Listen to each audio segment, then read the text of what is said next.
माहे ऑगस्टमध्ये अमरावती जिल्ह्यात बऱ्याच ठिकाणी अतिवृष्टी झाली. साधारणतः 15 ऑगस्ट नंतरच्या कालावधीत ही अतिवृष्टी बऱ्याच ठिकाणी झालेली आहे.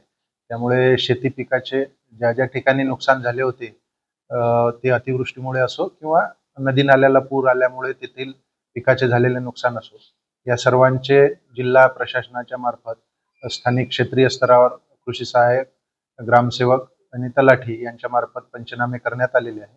जिल्ह्यात साधारणतः 1,23,000 हेक्टरवर माहे ऑगस्टमध्ये नुकसान झालेलं होतं आणि त्यामध्ये साधारणतः 1,68,000 शेतकऱ्यांची शेत बाधित झालेली होती. त्याकरता 108,71,00,000 रुपयाची मागणी शासनाकडे करण्यात आलेली होती.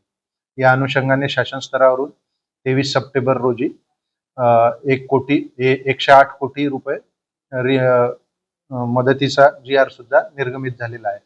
साधारणतः 7-8 दिवसात हे पैसे शेतकऱ्याच्या खात्यात जमा करण्याची कार्यवाही पूर्ण होईल.